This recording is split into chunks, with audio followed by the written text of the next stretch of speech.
Hi, everyone. My name is Emily Perry, and I'm the Associate Director of Professional Development and Networking with Penn Engineering. And right now, I'm going to be talking about technical interviewing. So there are a few different types of technical interviews. This session is going to focus mainly on the virtual coding interview. This is where students are asked to complete some sort of coding concept. So because many of our events and one-on-one sessions are happening virtually right now, there are a few ways this can take place. So students might expect to have a video interview with a web-based code editor like CoderPad.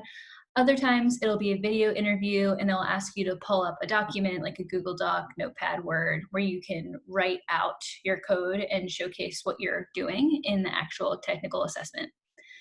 Other times, employers will send out a take-home assessment. This is usually just a link that they have you complete on your own time. And then other times, there might be technical components of a more traditional interview. And what that means is in your traditional interview, they might ask you some open-ended questions that is more related to technology. So they might give you a scenario and say, hey, if we gave you a spreadsheet with 500 data points and we wanted you to create a code that would order them this way, that way, and this way, how would you do that, right? And then you're just sitting there answering them and giving them a regular answer without actually writing anything out. So these are the different ways that employers tend to assess your technical skills. So what are they assessing? When you're doing a technical interview, what is it that the employer is trying to understand about you as a candidate? I think that this is a multi-layered process. So at the very basic level, they're looking at your coding skills. They want to see, are you setting up tests? Are you problem solving? What types of things are you analyzing? And then how are you structuring your approach to the question? Then there's sort of a second layer. So they're also looking at, are you collaborative? Are you coming up with creative solutions?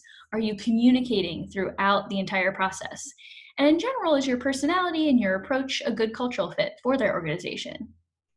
Then there's even a deeper level. So this is them asking, how are you handling feedback? Are you understanding the big picture? Are you able to break down a problem and bring out the components that they see to be really important in the whole big picture? So sometimes we've had students who said, man, I don't think I solved the problem. I'm pretty sure I didn't get the problem right, but I ended up getting the internship anyway because their deeper layers of collaboration, creativity, communication, their ability to understand the big picture. Even if they weren't getting the actual code part exactly right, sometimes students will still get the offer because they're really showcasing these other transferable skills that employers are really, really valuing in their work. Obviously, it's best if you can answer the code and do all of these layers, but it's just something to keep in mind. They're really looking at everything. So next, I'm going to talk a little bit about ways to prepare for a technical interview. The first thing I have to tell everyone is you have to practice. And there are a number of resources that allow students to get access to different coding questions and practice on their own. So LeetCode has both free and paid for options. Pramp is a paid service. HackerRank comes out with a lot of really great sample questions. CareerCup is a paid service, and it's hosted by the same author of Cracking the Coding Interview. If you've never looked at that book, highly recommend. Many students who are engaging in this type of technical interview really rely on that book and have said that it's helped prepare them a lot. With Glassdoor, if you look up the interview section, a lot of times the people who have gone through an interview process will report what questions they were asked during the interview. This will sometimes include technical questions as well. So that's always a great place to look no matter what type of interview you're doing. And then in general, I recommend that students get together and do a peer pair and code.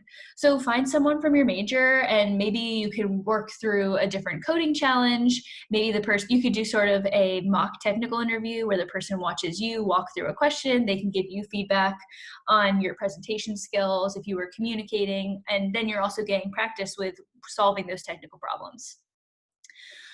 You have to practice. So a lot of times students say, how much should I practice? And unfortunately, there's an impossible single answer to that question because everyone has different background experience and levels of skill when it comes to technical coding.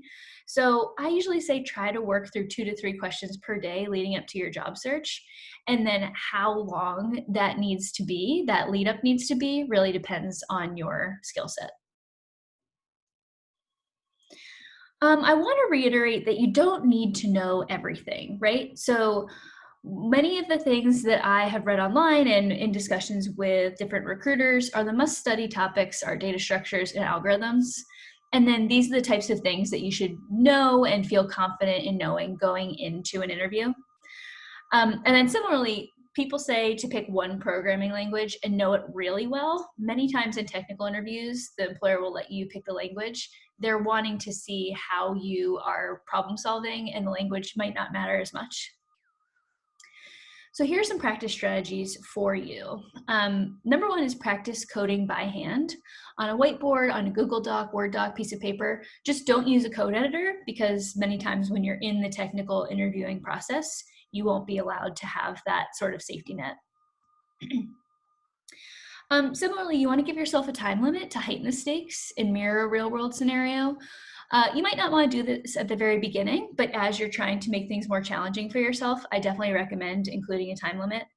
Then if say you're preparing for an hour-long coding interview, doing 30 to 45 minutes with time to debug with what you've created is a really good sort of framework to help you practice.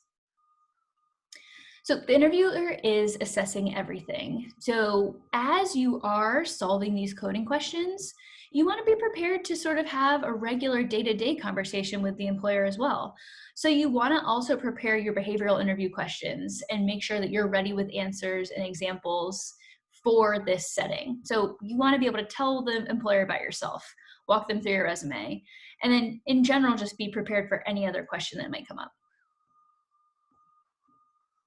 So here I'm going to talk a little bit about during the interview. So first we're going to focus on what you are doing in the interview.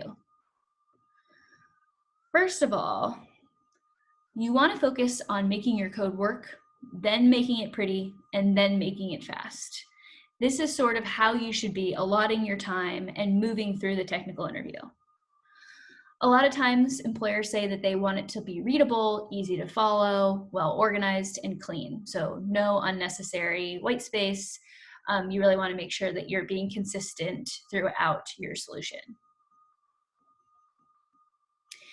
You also want to set yourself up for success. So at the start, take a moment to come up with a plan. Do not just jump in and immediately start coding. It's totally acceptable and preferred that you take a minute to come up with a strategy. Do not make too many assumptions. This can cause scope creep, and then all of a sudden you're going down a rabbit hole that isn't towards the solution that they were looking for.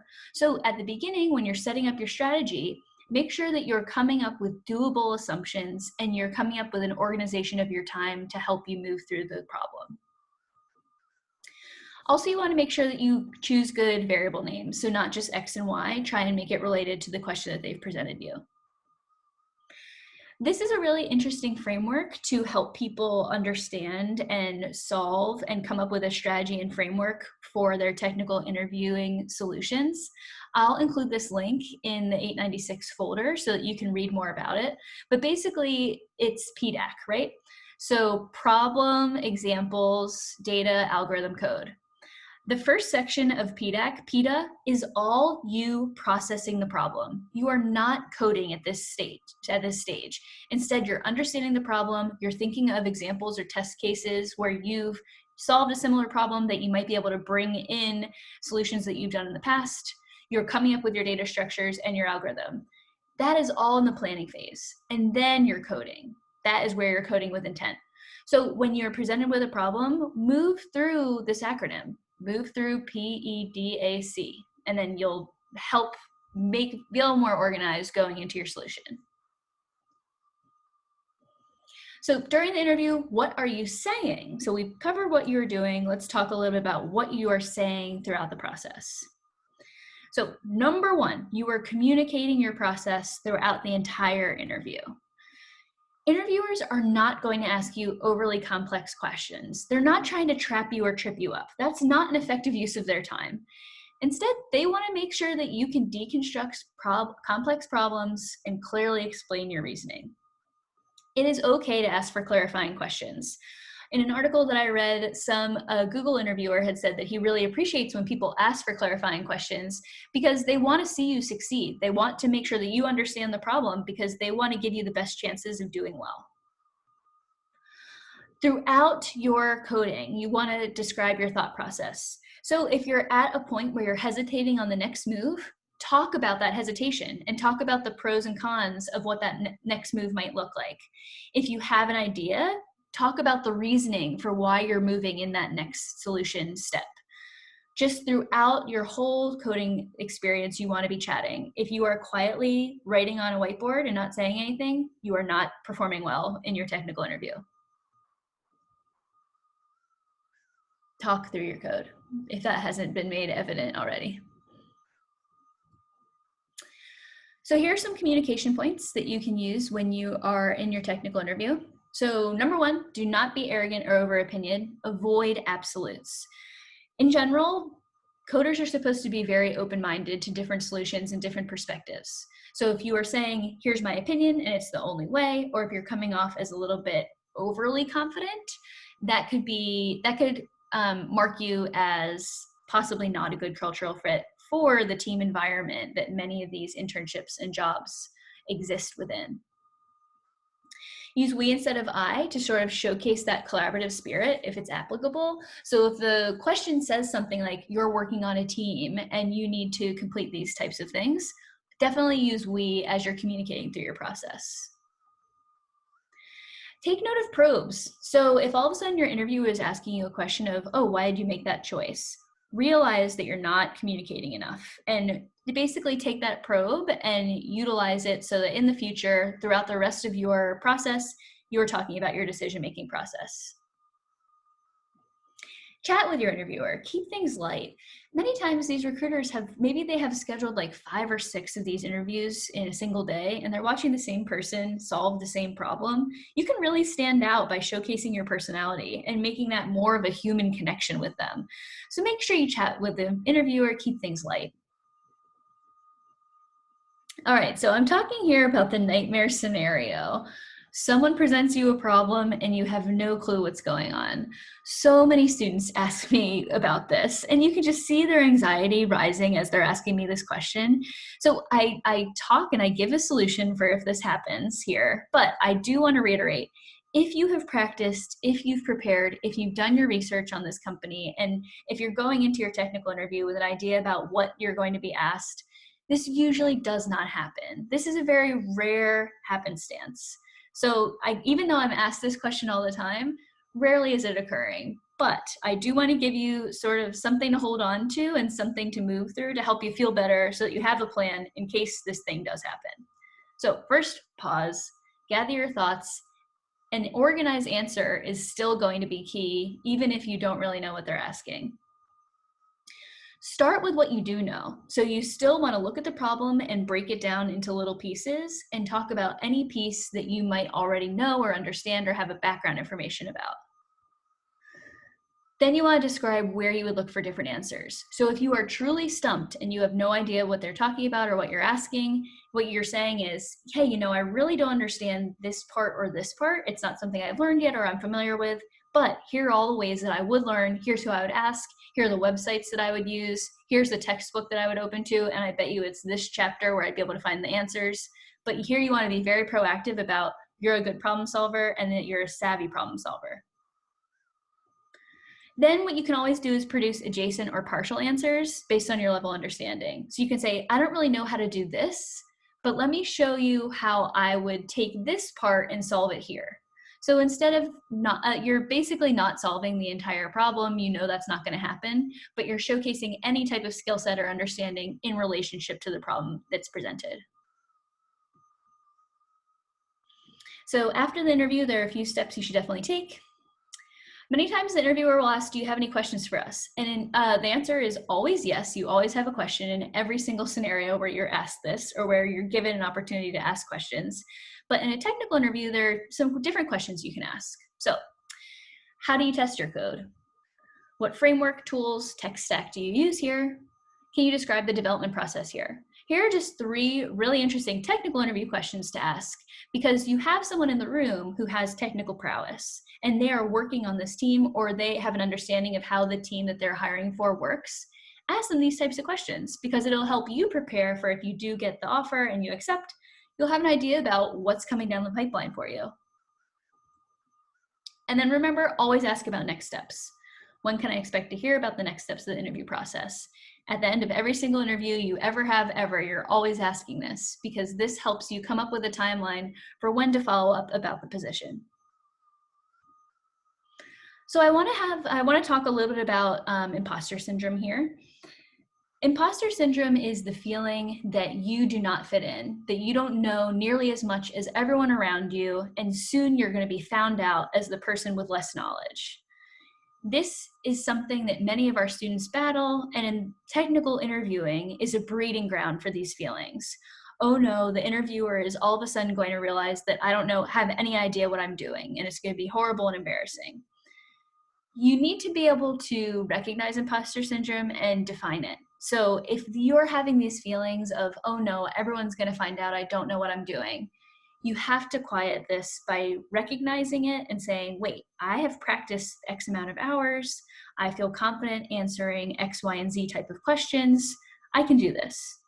Do not let imposter syndrome hold you back from performing well in these interviews. Practice as much as possible.